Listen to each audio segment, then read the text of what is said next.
सभी दोस्तों को, सभी मित्रों को बहुत बहुत आभार, अभिनंदन, धन्यवाद कि आपने समय निकाला और इस विषय को आपके साथ साझा करने के लिए मुझे चुना। उसके लिए मैं आप सबका बहुत बहुत धन्यवाद करती हूँ, स्पेशली पिरामिड लाइट की फाउंडर आशा मैडम जी का, जिन्होंने मुझे ये मौका दिया दोबारा से।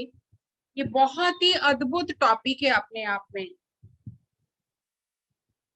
Ripple effect of compassion. कि जो कंपैशन है, जिस तरह हम पानी में एक पत्थर फेंकते हैं और बहुत सारी तरंगे जो गोल गोल वर्तुल रूप में पूरी झील में फैल जाती हैं, ठीक उसी तरह से जब हम करुणा की तरंगों में होते हैं, जब हमारे अंदर करुणा का जन्म होता है, कंपैशन का जन्म होता है, तो वो भी रिपल इफेक्ट क्रिएट करता है और उसकी तरंगे भी ब्रह्मांड में फैल जाती हैं। और दोस्तों, केवल उस कंपैशन की तरंगे ही नहीं फैलती हैं ब्रह्मांड में, एक और अद्भुत चमत्कार होता है कि वो जो करुणा की तरंगे हैं वो एक्शन में आ जाती हैं। एक्शन में कैसे आती हैं वो हम इन स्लाइड्स के माध्यम से जानेंगे कि जब हम करुणा की तरंगों में होते हैं तो वो अद्भुत चमत्कार जीवन में घटने लगते हैं जो हम सोच भी नहीं सकते कि ऐसा कैसे हो सकता है। हमारा लॉजिकल माइंड उन चीजों को मानने के लिए तैयार ही नहीं हो सकता कि ये कैसे हो सकता है। लेकिन दोस्तों, जो लोग साधना करते हैं, जिनके अंदर ये कंपैशन आ जाता है, करुणा दया आ जाती है, वो अद्भुत चमत्कार उनके जीवन में घटने लग जाते हैं। खाली उनके शब्दों में ही करुणा नहीं होती है, उनके कर्मों में वो करुणा होती है। और उस करुणा को दर्शाने के लिए हर क्षण परमात्मा उनकी सहायता करता है। आपने नामदेव ये गौतम बुद्ध और देवदत्त की तो कथा सुनी है, एक स्टोरी सुनी है कि जब देवदत्त ने एक पक्षी को मारा था, सारस पक्षी को, और वो घायल होकर गौतम बुद्ध के सामने गिरा, सिद्धार्थ के सामने, तो उन्होंने उसे उठाकर उस तीर को निकाला और उसकी मरहम पट्टी की।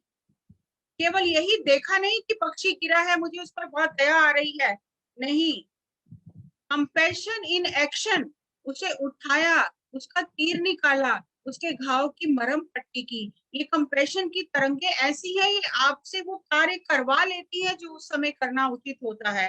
और जब ये बात राजा सुशोधन के दरबार में पहुंची और देवदत्त ने कहा कि मुझे ये मेरा पक्षी है, मुझे वापस दो, तो यही फैसला हुआ कि जिसने पक्षी को बचाया है उसका अधिकार है पक्षी पर। तो वो गौतम बुद्ध, सिद्धार्थ जो उनका नाम था उस समय, वो पक्षी उनके संरक्षण में रहा और वो पक्षी की चिकित्सा हुई और वो ठीक होकर फिर उड़ गया। तो वो जो करुणा की तरंगे होती हैं, वो ऐसा नहीं है कि हमें एक जगह बिठा देती हैं और हम उदास होकर या हम ध्यान में बैठकर उन तरंगों को ब्रह्मांड में भेजते रहते हैं। वो अपने आप ही जाती हैं और वो एक्शन में आ जाती हैं, और उस समय जो करना है वो हमसे करवा लिया जाता है। ये यूनिवर्स हमसे वो करवा लेता है। तो खाली हम बैठकर कंपैशन की बात ही नहीं करते हैं, हम वो करुणा जीवों पर दिखाते हैं, करते हैं। और इसमें एक और बहुत सुंदर एक कथा है, संत नामदेव को आप सभी जानते हैं कि महाराष्ट्र के बहुत सुप्रसिद्ध संत हुए थे, जिन्होंने 72 बार जिनको परमात्मा ने प्रत्यक्ष रूप से दर्शन दिए। और जब वो अपनी आध्यात्मिक यात्रा में चल रहे थे, आगे बढ़ रहे थे, तो उनके मन में अहंकार आ गया कि मैं तो बहुत बड़ा भक्त हो गया हूँ कि मुझे परमात्मा हर रूप में दर्शन देता है और मेरी मदद करता है। तो एक बार वो जा रहे थे और वहां पर एक कुम्हार था, एक पोटर था जो घड़े और मिट्टी के बर्तन बनाता था। वो भी बहुत पहुंचा हुआ संत था, लेकिन उससे कोई जानता नहीं था। नामदेव को तो सभी जानते थे। तो जब वो वहां से गुजरे और उससे बात करने लगे, तो उन्होंने कहा, कुम्हार ने नामदेव को कहा, तुम अभी कच्चे संत हो, पक्के संत नहीं हो। तो उन्हें बहुत हैरानी हुई कि ये कच्चा संत मैं कैसे हूँ, मैं तो बहुत साधना करता हूँ और परमात्मा हर जगह मेरी मदद करता है। तो उन्होंने कहा कि तुम हर बात में परमात्मा को याद करके बुलाते रहते हो, तुम सुख दुख को समभाव से सहन क्यों नहीं करते हो? जब परमात्मा को मदद करनी होगी वो खुद आएगा। तो ये बात सुनकर उनके मन पर बहुत प्रभाव पड़ा। और जब वो कुम्हार अपने घड़ों को पकाने के लिए आवा होता है जिसमें ईंटों को, और भट्ठा होता है जिसमें पकाया जाता है घड़ों को। तो जब वो उसने घड़ों को पकाने के लिए उसमें डाला, तो एक घड़े में बिल्ली ने बच्चे दिए हुए थे, और वो घड़ा भी उसके अंदर चला गया, पता नहीं चला, वो घड़ा उसके अंदर चला गया। और उसमें जो भट्ठा था उसमें आग जल रही थी, और जैसे ही उसे याद आया कि वो जो घड़ा था जिसके अंदर बिल्ली ने बच्चे दिए हुए थे, वो घड़ा भी चला गया है इसके अंदर, और उसको निकालने का कोई उपाय नहीं है। तो उन्होंने ध्यान में बैठ गए और परमेश्वर के आगे, परमात्मा के आगे प्रार्थना की कि इनकी रक्षा करो। और जो कंपैशन, जो करुणा जिसकी हम बात करते हैं, जब वो उनके अंदर से वो तरंगे उत्पन्न हुई, कंपैशन की तरंगे उत्पन्न हुई, तो ईश्वर ने उस जलते हुए भट्ठे में उन बिल्ली के बच्चों को सुरक्षित बाहर निकाला। ये है कंपैशन इन एक्शन। जब हमारा वो कंपैशन उस स्तर का हो जाता है, तो ऑटोमेटिकली सब चीजें यूनिवर्स करने लग जाता है। वो सारे कार्य जो करने वर्तमान क्षण में जरूरी होते हैं, ऑटोमेटिकली वो कंपैशन जो है वो एक्शन में आ जाता है। तो ऐसे ही आपने राबिया जो मिस्टिक हुई है, सूफी संत हुई है, वो जब मक्के की हज के लिए जा रही थी, और रास्ते में उन्होंने देखा कि एक बिल्ली है जिसने बच्चे दिए हैं, वो पानी से तड़प रही है, प्यासी तड़प रही है, और उसके बच्चे भी तड़प रहे हैं। तो जब वो काफिला जो मक्के की हज में जा रहा था, तो उन्होंने कहा कि मैं पहले इन बच्चों की सेवा करूंगी, इन्हें पानी पिलाऊंगी, फिर मैं आगे चलूंगी। तो लेकिन काफिले ने मना कर दिया, और वो सारा काफिला आगे चला गया, और राबिया वहीं पर रुक गई। उसने अपनी चुन्नी जो उसने ओढ़ी हुई थी वो फाड़ कर उससे एक रस्सी बनाई, और कुएं से पानी निकाला, और वो पानी जो निचोड़ निचोड़ कर वो बिल्ली के बच्चों के और बिल्ली के मुंह में डाला, और वो बिल्ली के बच्चे और बिल्ली बच गई। और वहीं वो समाधि में बैठ गई, क्योंकि काफिला तो जा चुका, अब अकेले कैसे आगे जाएगी, तो वहीं समाधि में बैठ गई। और जब वो समाधि में बैठी थी, तो जो काबा था वो स्वयं चलकर उसके पास आ गया। और जो इब्राहिम था, जो उस काफिले में एक और संत था जिनका नाम इब्राहिम करके आता है, जब वो मक्का पहुंचे तो उन्होंने देखा मक्का तो वहां है ही नहीं। तो उनको मक्के से आवाज आई कि मैं तो राबिया के, संत राबिया के दर्शन करने गया। तो वो इब्राहिम जो था वो काफिले के साथ वापस आया, और उसने देखा कि राबिया समाधि स्थिति में बैठी है, अल्लाह की बंदगी में बैठी है, और उसके आसपास जंगल के सभी जानवर शांत होकर बैठे हैं। विरोधी स्वभाव वाले जानवर, जैसे शेर और बकरी इकट्ठे नहीं रह सकते, ऐसे विरोधी स्वभाव वाले जानवर इकट्ठे साथ मस्त होकर बैठे हुए हैं। तो इब्राहिम बहुत हैरान हो गया। ये राबिया की करुणा की तरंगें थी, जिसने अल्लाह को उसकी ओर आने के लिए मजबूर कर दिया। और जो जंगल के विरोधी स्वभाव वाले पशु पक्षी थे, उनका भी स्वभाव परिवर्तित हो गया।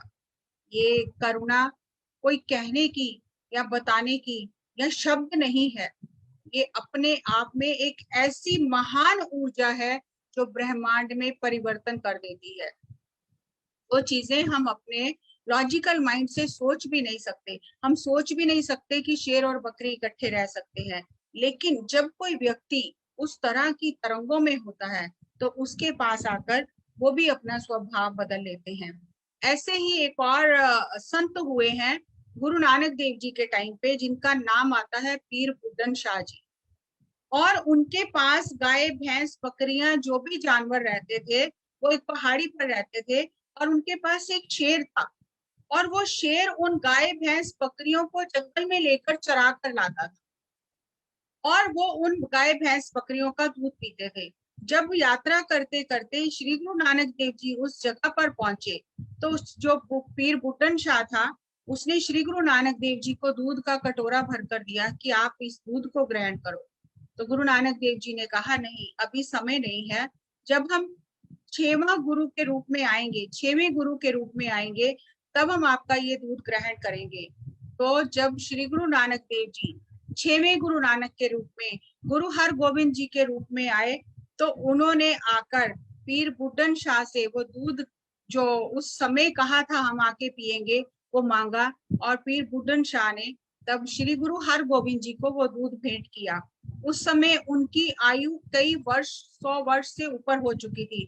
इतिहास तो ये कहता है कि 600 वर्ष के करीब उनकी आयु हो चुकी थी, क्योंकि वो श्री गुरु नानक देव जी के टाइम पर थे, उस समय ही वो बुजुर्ग थे।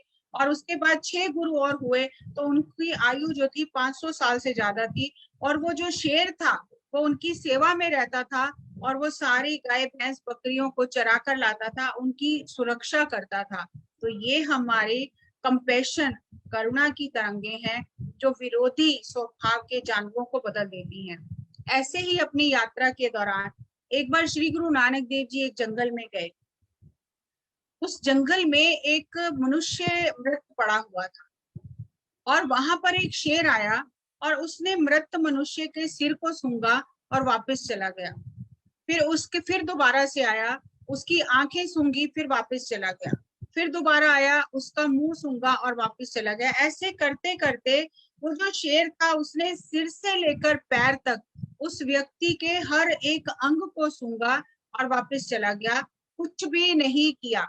तो जो मर्दाना था श्री गुरु नानक देव जी के साथ बैठा, तो मर्दाने ने कहा कि गुरु बाबा जी, ये शेर भूखा है और बार बार इस मृतक के पास आता है, लेकिन खाता नहीं है, सूंघ कर चला जाता है, इसका क्या कारण है? तो श्री गुरु नानक देव जी का दर्शन करके उस शेर की बुद्धि मनुष्य बुद्धि हो गई, और गुरु नानक देव जी ने उसे बुलाकर पूछा कि तुम भूखा होने के बावजूद भी तुम इस मृत व्यक्ति को क्यों नहीं खाते हो? तो शेर ने कहा, गुरु जी, आपका दर्शन करके मेरा मन, मेरी बुद्धि निर्मल हो गई है, और मैंने जाकर इस व्यक्ति को सूंघ कर देखा है। इसने अपने पूरे शरीर से, हाथों पैरों से, अपने कभी भी कोई भी गुरु कार्य नहीं किया, सेवा नहीं की, कोई अच्छा कर्म नहीं किया, ये मनुष्य जीवन पाकर ऐसे ही व्यर्थ गवा दिया है।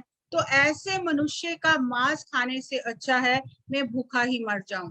तो दोस्तों, हमारे गुरुओं ने, हमारे योगियों ने, संतों ने, सूफी संतों ने हमें ये ज्ञान दिया है कि हम अपने आप को इतनी ऊंचाइयों तक लेकर जा सकते हैं कि हम जहां बैठते हैं वहां का वातावरण बदल जाता है, वनस्पति बदल जाती है, पशु पक्षी बदल जाते हैं।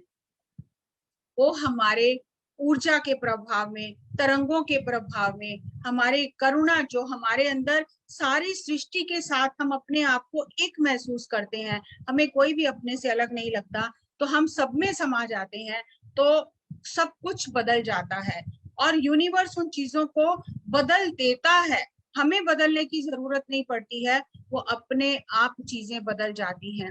ऐसे ही 7वें गुरु जो थे, गुरु हर राय जी, उन्होंने बहुत सुंदर बाग लगवाए हुए थे, जहां पर अद्भुत वनस्पति, जो प्लांट किंगडम की जो धरोहर है, जो बहुत ही कीमती जड़ी बूटियां हैं, जो बहुत दुर्लभ जड़ी बूटियां हैं, उनको लगाया, 9 लखा बाग बनवाया, और वहां पर एक चिड़ियाघर बनाया, जिसमें वो जंगल में जाते थे और जो पशु पक्षी होते थे, घायल होते थे, उनको लेकर आते थे, उनका इलाज करते थे, और वो एक चिड़ियाघर में वो सारे जानवर मिलकर रहते थे।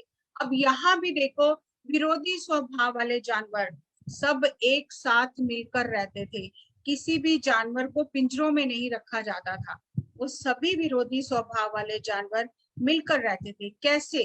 क्यों? क्योंकि वहां की तरंगे, वहां की ऊर्जा ने उनका हृदय परिवर्तित कर दिया, तो उनकी आत्मा भी विकसित हो गई, और वो अपने जो खूंखार स्वभाव था, जो विरोधी स्वभाव था, उसको भूल गए उन ऊर्जा की तरंगों के कारण। और अभी तो ये हमें लगता है कि ये तो 500 साल या 700 साल पुरानी बातें हैं, तो ये तो एक और उदाहरण है हमारे सामने। ये 90s की बात है, जब परमहंस योगानंद जी थे, 1990 सेंचुरी में उनका जन्म हुआ, और उन्होंने अपना जो यूएसए में प्रचार किया, और युक्तेश्वर गिरी जी और लैडी महाशय जी से वो मिले, और कुंभ के मेले में जब वो एक बार आए, और उन्हें वहां एक ऐसे संत के दर्शन हुए जिनका नाम स्वामी कृष्णानंद जी था। वो श्री युक्तेश्वर गिरी जी के साथ कुंभ मेले में गए, और यहाँ उन्हें ऐसे संत के दर्शन हुए जिनके पास एक शेर था, और वो शेर शाकाहारी था। क्या हम कल्पना कर सकते हैं कि शेर और शाकाहारी? जी हाँ, वो शेर शाकाहारी था और वो ओम का उच्चारण करता था। कैसे? क्योंकि जो वो सिद्ध पुरुष थे, जो स्वामी कृष्णानंद जी थे, उनके ऑरा में, उनकी तरंगों में वो शेर जो था वो भी परिवर्तित हो गया। और इस प्रकार हमारी जो करुणा है, हम जब साधना करते हैं, हमें करुणा के लिए कुछ करना नहीं पड़ता। हम जब साधना करते हैं, हम सारी सृष्टि से प्रेम करने लग जाते हैं, हमें कोई अपने से अलग लगता ही नहीं है। और उस ऑरा में, उस एनर्जी में सब कुछ बदल जाता है। ये रिपल इफेक्ट क्रिएट होता है कि आप एक अपनी जगह बैठे हो, लेकिन आपके आसपास की पूरी प्रकृति अपने आप को बदल लेती है, अपने स्वभाव को बदल लेती है, और आपके ऑरा में, आपकी एनर्जी में वो हार्मनी में आ जाती है। क्योंकि जैसी हमारी ऊर्जा होती है, वही तरंगे हम यूनिवर्स में भेजते हैं और वही रिपल इफेक्ट क्रिएट करती है।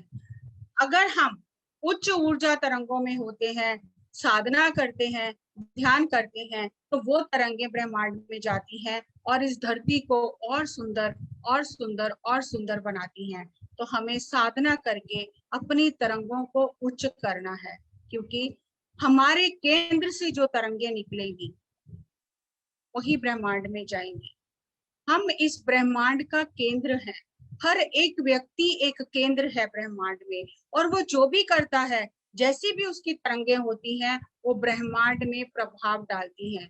अगर हम स्वयं पर काम करना शुरू करें, स्वयं को साधना करके रूपांतरित करना शुरू करें, तो हम अपनी तरंगों से इस सृष्टि को बदल सकते हैं। तो दोस्तों, ये कैसे होता है? ये साधना से होता है। साधना का कोई छोटा मार्ग नहीं है कि हम कथा कीर्तन ज्ञान सुन लें, लेकिन हम साधना ना करें, तो ऐसा हो नहीं सकता। जितने भी योगी संत महापुरुष हुए हैं, उन्होंने जन्मों जन्मों तक साधना की है, हर जन्म में साधना की है, तब इस स्थिति को प्राप्त किया है। तो हम भी आज एक ऐसे युग पुरुष के साथ में रह रहे हैं, पितामह ब्रह्म ऋषि सुभाष पत्री जी के साथ में, जिन्होंने हमें सुगम सरल साधना का मार्ग बताया है। हम उस साधना के मार्ग पर चलकर अपनी ऊर्जा को बदलकर, अपनी तरंगों को बदलकर इस धरती को बदलने में सहयोग दे सकते हैं। तो हम सांसों के साथ एक होकर, जो सबसे आसान तरीका है, कोई कठिन प्राणायाम नहीं, कोई कठिन आसन नहीं, कोई घर छोड़कर बाहर नहीं जाना, कुछ नहीं करना, केवल अपनी सांसों के साथ अपने ही घर में बैठ जाना है। और जब हम अपनी सांसों के साथ बैठेंगे तो क्या होगा? ये सांसों से हमें ऊर्जा मिलती है, और जब ये ऊर्जा हमारे भीतर संचारित होगी, इकट्ठी होगी, तो अपने आप हमारे आसपास का ऑरा, हमारा ऑरा बदलने लगेगा, और उसका रिपल इफेक्ट आसपास की पूरे वातावरण पर पड़ेगा। तो दोस्तों, हम 5 मिनट आंखें बंद करके अपनी सांसों को महसूस करते हैं, ताकि हम उस ऊर्जा से जुड़ सकें, हम अपनी तरंगों को इस ब्रह्मांड में प्रसारित कर सकें। जो हमारे माध्यम से इस ब्रह्मांड में तरंगे जा रही हैं, वो उच्च कोटि की हो, वो प्रेम की हो, वो दया की हो, और हमारी जो करुणा है वो सिर्फ बातों में ही ना हो, एक्शन में हो।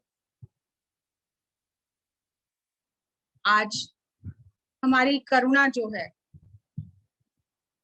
वो शर्तों पर होती है। हम कुछ जानवरों से प्यार करते हैं, उन्हें पालतू बनाकर अपने घर रखते हैं और दूसरे जानवरों का मांस खाते हैं, तो ये करुणा नहीं है। हर एक जीव में परमात्मा को देखना, यही सही मायने में करुणा है। सृष्टि के कण कण में परमात्मा को देखना, वनस्पति जगत की देखभाल करना, पशु जगत की देखभाल करना, इस धरती को, इसके संसाधनों को सही उपयोग करना, यही करुणा है। और करुणा केवल बातों में नहीं, हमारे कर्मों से झलकती है। करुणा को दिखाने के लिए हमें कुछ नहीं करना, हमें सिर्फ सांसों के साथ एक होना है। ब्रह्मांड अपने आप सब कुछ करने लग जाता है। हाथों को क्रॉस करके, पैरों को क्रॉस करके, आंखें बंद करके हम अपनी आती जाती सांस को केवल महसूस करते रहे और अपनी ऊर्जा को बढ़ाते रहे। ये सारा ऊर्जा का खेल है, ये शब्दों का खेल नहीं है। जैसे जैसे ऊर्जा बढ़ती है तो आत्मा के गुण जागृत होने लगते हैं, और जब आत्मा के गुण जागृत होते हैं तो हम अपने निम्न मन की भावनाओं से बाहर आ जाते हैं। तेरा मेरा, द्वेष, वैर, विरोध सबसे बाहर आ जाते हैं, और आत्मा के जो गुण हैं वो हमारे व्यक्तित्व में, हमारे कर्मों में, हमारे व्यवहार में झलकने लगते हैं। आत्मा के गुण हैं दया, प्रेम, करुणा, बांटना, सबको गले लगाना, सेवा करना, ये आत्मा के गुण। और इन गुणों को जागृत करने के लिए हमें केवल और केवल सांसों के साथ एक होना है। कोई कठिन आसन या प्राणायाम करने की जरूरत नहीं।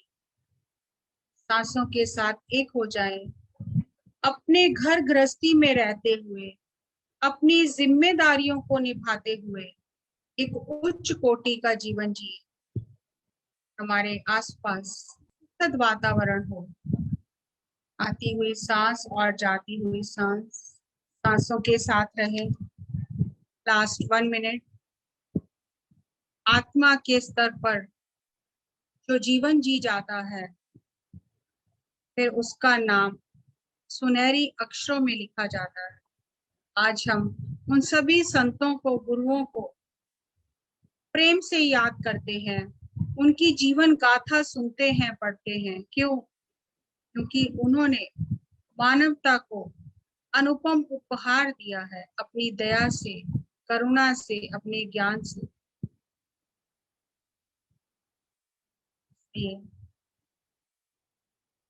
साधना करते रहें, स्वयं पर काम करते रहें, बाकी सब कार्य अपने आप होने लगेंगे।